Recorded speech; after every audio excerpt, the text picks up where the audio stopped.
Cinema ఇండస్ట్రీలో ఏది జరుగుతుందన్నా కూడా అందరికి ఇంట్రెస్టింగ్గా ఉంటుంది. సాధారణంగా హీరోయిన్లు లేదంటే మిగతా ఆర్టిస్టులు ఉండే మా ఎన్నికలు జరుగుతుంటే జనరల్గా చాలామందికి ఇంట్రెస్ట్ ఉంటుంది, అసలు ఏం జరుగుతుందని అందరూ గమనిస్తారు. కానీ అది మాత్రమే కాకుండా ఇంకా అనేకమైన శాఖలు ఉన్నాయి, వాటన్నిటికి సంబంధించి కూడా ఎప్పటికప్పుడు ఎలక్షన్ జరుగుతుంటాయి, కానీ వాటిని ఎవరు పట్టించుకోడు. అసలు ఓవరాల్గా ఈ మొత్తం సినిమా ఇండస్ట్రీని మొత్తం కూడా పర్యవేక్షణ చేసే బాధ్యత ఫిలిం ఛాంబర్. గతంలో ఎవరో ఈసారి నువ్వు ఉండండి, ఈసారి నువ్వు ఉండని అలాగా పెద్ద పెద్ద నిర్మాతలు ఎవరైతే ఉంటారో వాళ్ళు వంతుల వారీగా ఈ ఫిలిం ఛాంబర్కి అధ్యక్షులుగా ఉండేవారు. ఒక్కోసారి అంటే దాని తర్వాత కొంతకాలానికి ఏమైందంటే సెక్టార్ వైజ్ అంటే ఓవరాల్గా దీంట్లో 4 సెక్టార్లు ఉంటాయి. 1 producer sector, 2 distributor sector, 3 exhibitor sector, 4 studio sector. ఈ 4 సెక్టర్ల నుంచి ప్రతి ఒక్కళ్ళకి కూడా అవకాశం ఇవ్వాలనే ఉద్దేశంతో ఒక్కొక్కసారి ఒక్కొక్క సెక్టార్ నుంచి ఈసారి ప్రెసిడెంట్ని మనం ఎన్నుకోవాలని చెప్పి గతంలో ఒకసారి అనుకోవడం జరిగింది. సో వంతుల వారీగా ఆ తర్వాత నుంచి అలాగ జరుగుతుంది. లాస్ట్ టైము డిస్ట్రిబ్యూటర్ సెక్టర్ నుంచి ఎన్నుకోవాలనుకున్నారు.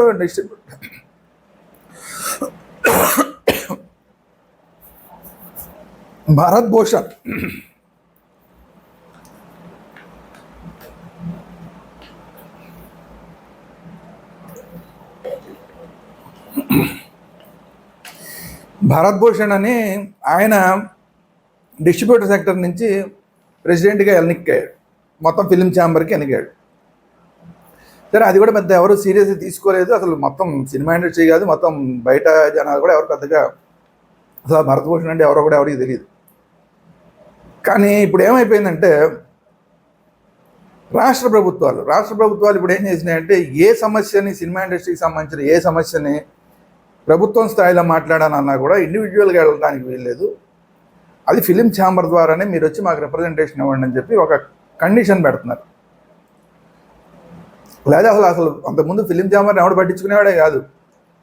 ఏదైనా పని ఉందనుకోండి, ఏదో చిరంజీవి గారి స్థాయిలోనో లేదంటే ఈ నిర్మాతలు పెద్ద పెద్ద నిర్మాతలు ఉంటారు, ఆ పెద్ద నిర్మాతలో సురేష్ బాబు లేదంటే అశ్విని దత్ గారు అలాంటి వాళ్ళు వెళ్ళి ఆ ప్రభుత్వాల దగ్గరికి వెళ్ళి వాళ్ళకి ఏదో కావాల్సిన పనులు చేయించుకొని ఇండస్ట్రీకి సంబంధించి చేసుకునేవాళ్ళు. ఇప్పుడు ఏమైంది, అథెంటిక్గా ఎవరైతే ఉంటారో వాళ్ళతోనే మేము మాట్లాడతామని చెప్పి వరుసపెట్టి గొడవలు అవుతుంటే ఈ సినిమా ఇండస్ట్రీకి సంబంధించి గొడవలు అవుతూ ఉండటం ఒకటి. 2 వేళల్లో వీళ్ళు పార్టీల వైజ్గా విడిపోయారు. సినిమా ఇండస్ట్రీ వాళ్ళు కూడా పార్టీ వైజ్గా విడిపోయి రకరకాలుగా వెళ్ళిపోతున్నాయి. ఇవన్నీ కూడా వెళ్ళిపోతూ ఉండేసరికి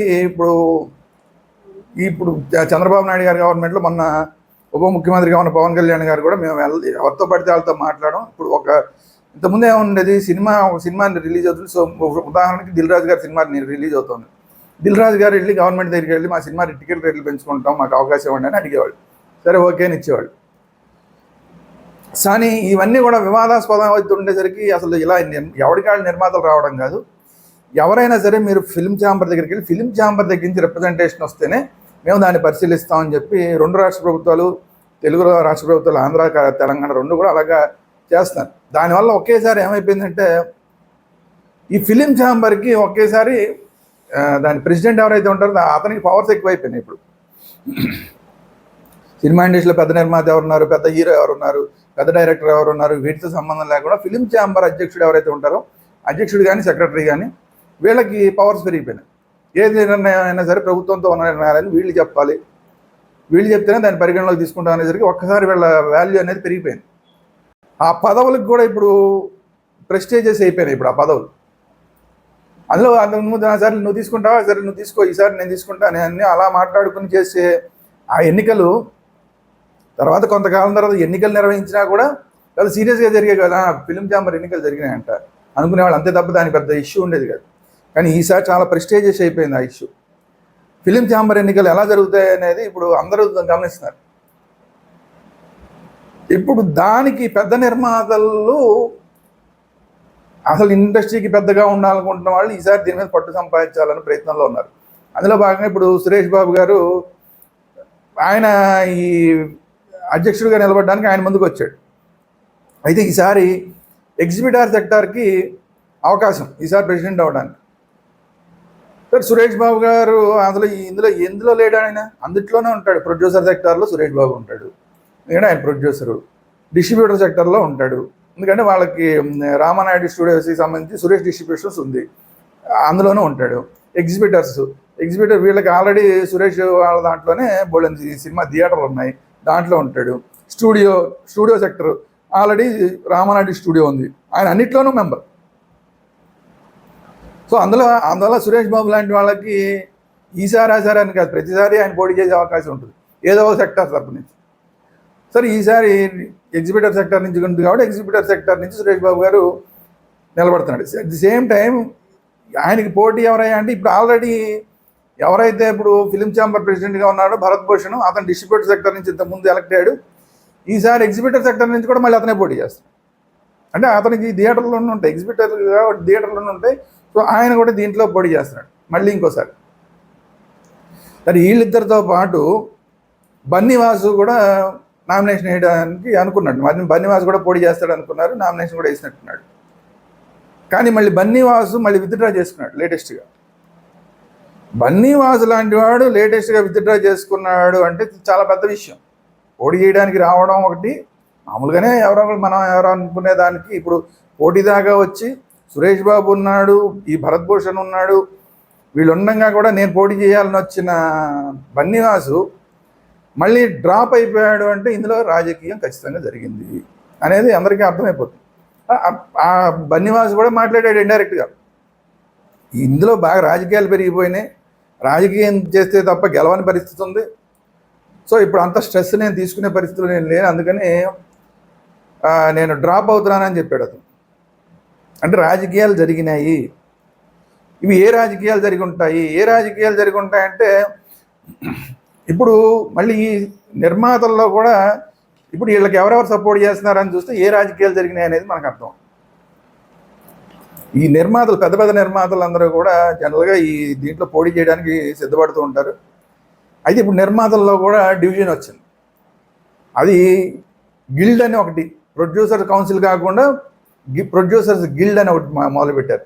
ఆ ప్రొడ్యూసర్ గిల్డ్ ఏంటంటే ఇప్పుడు లేటెస్ట్గా సినిమాలు చేస్తున్న వాళ్ళు గత 5 సంవత్సరాల నుంచి కంటిన్యూస్గా సినిమా చేస్తున్న వాళ్ళందరూ కూడా ప్రొడ్యూసర్ గిల్డ్ అని ఒకటి పెట్టుకున్నారు. ప్రొడ్యూసర్ కౌన్సిల్లో కూడా వీళ్ళు మెంబర్లుగా ఉంటారు, అది వేరే విషయం. ప్రొడ్యూసర్ కౌన్సిల్లో ఎవరున్నారా అంటే ఈ ప్రొడ్యూసర్ గిల్డ్లో ఉండేవాళ్ళు మాత్రమే కాకుండా అసలు సినిమా ఇండస్ట్రీ మొదలైన దగ్గర నుంచి నిర్మాతలుగా సినిమా తీసిన వాళ్ళందరూ కూడా అందులో మెంబర్లుగా ఉంటారు. అంటే ఎక్కువ ఇప్పుడు అసలు సినిమాలు చేయని వాళ్ళు, సినిమాలు చేస్తున్న వాళ్ళు అయితే ఆల్రెడీ గిల్డ్లోనే ఉంటారు కదా. సో చాలా కాలం నుంచి సినిమాలు చేయని వాళ్ళు లేదా చిన్న నిర్మాతలు ఈ ప్రొడ్యూసర్ కౌన్సిల్లో మిగిలిపోతారు. ఈ గిల్లులో కూడా పెద్ద నిర్మాతలు అందరూ కలిసి గిల్లుగా పెట్టుకున్నారు, చిన్న నిర్మాతలు మళ్ళీ దాంట్లో పెట్టుకోవాలి.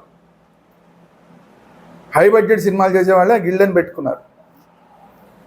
సో ఇప్పుడు సురేష్ బాబుకి దిల్ రాజు గారు సపోర్ట్ చేస్తున్నారు.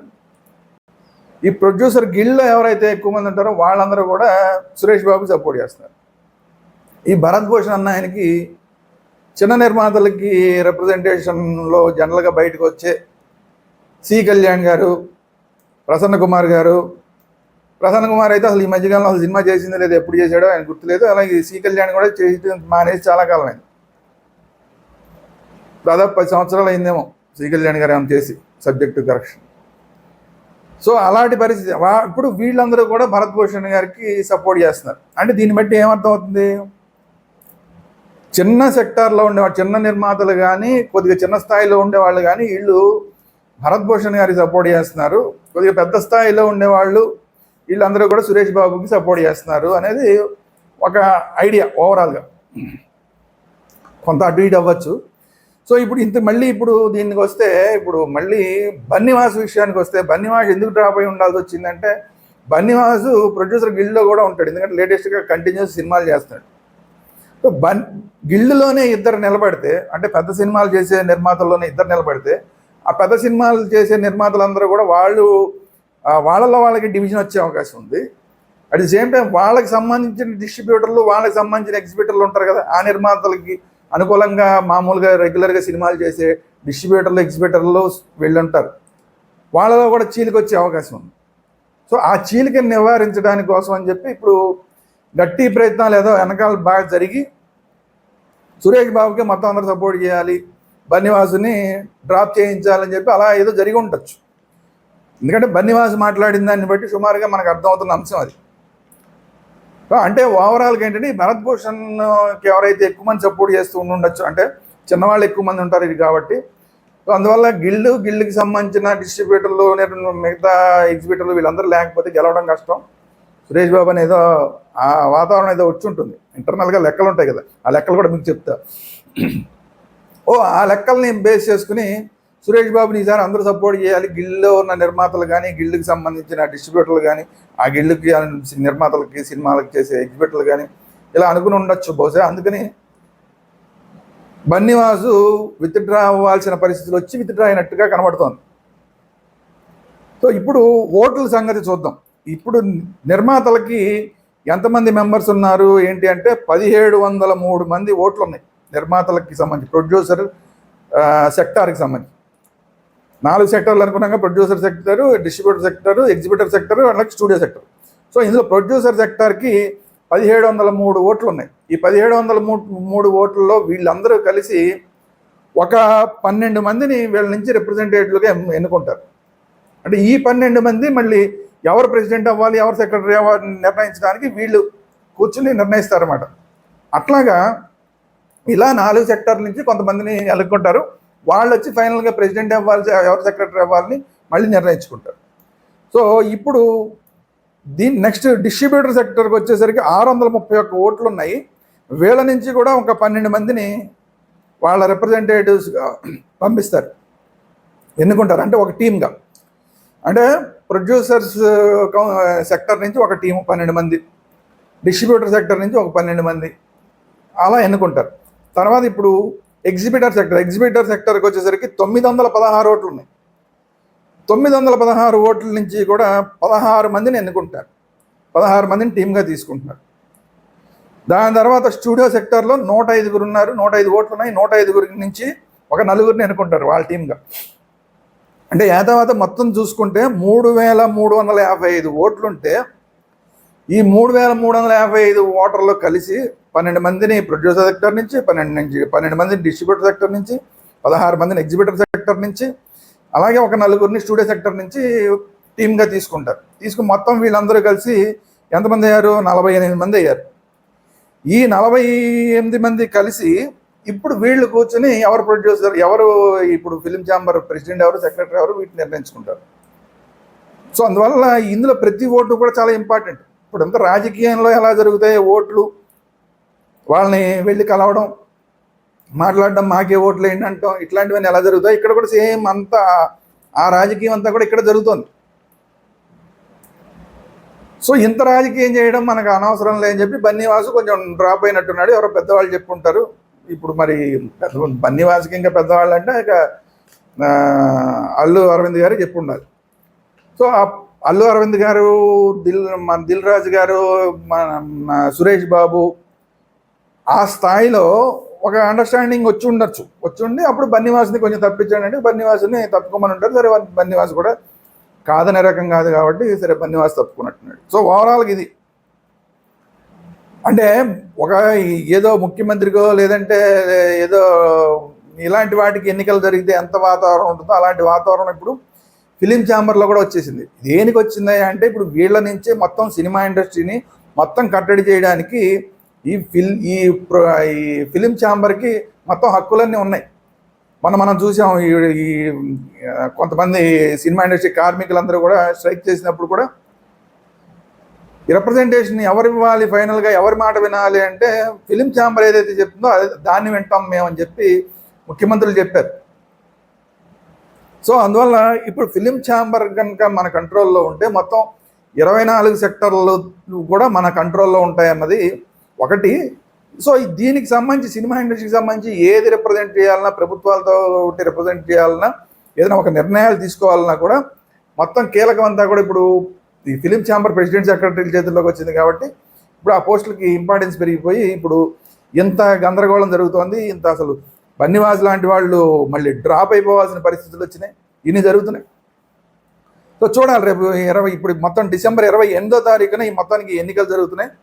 ఆ ఎన్నికల్లో ఎవరి వైపు ఎవరు నిలబడతారు, పెద్ద పెద్ద ప్రొడ్యూసర్ల వైపు ఎక్కువ మంది నిలబడతారా, డిస్ట్రిబ్యూటర్లు కానీ ఎగ్జిబిటర్లు కానీ స్టూడియో సెక్టర్ వాళ్ళు కానీ, లేదా మనతో ఉన్నవాడు డిస్ట్రిబ్యూటర్ సెక్టర్ నుంచి వచ్చాడు, ఎగ్జిబిటర్గా కూడా ఉన్నాడు, ఈయన భరత్ భూషణ్ లాస్ట్ టైం కూడా ఉన్నాడు కదా, మళ్ళీ ఈసారి కూడా ఇతనికి సపోర్ట్ చేద్దాం, ఎందుకంటే ఆల్రెడీ సి కళ్యాణ్ గారు, ప్రసన్న లాంటి వాళ్ళందరూ కూడా ఇటు సపోర్ట్ చేస్తున్నారు కాబట్టి ఇటు ఉందాం అనుకుంటారా, ఏం జరుగుతుంది అనేది చాలా ఇంట్రెస్టింగ్ పాయింట్గా తయారైంది. ఇప్పుడు మీడియా కూడా మొత్తం దీని మీద దృష్టి పెట్టింది, అసలు ఏం జరుగుతోంది, ఫిలిం ఛాంబర్కి సంబంధించిన ఎన్నికల్లో ఎవరెవరు ఏం చేస్తున్నారు ఏంటి అన్న దాని మీద టోటల్గా మీడియా దృష్టి కూడా పెట్టింది. సో ఇది రెండు రాష్ట్రాల్లోనూ కూడా ఇప్పుడు ఒక ఇంట్రెస్టింగ్ పాయింట్గా మారింది. అసలు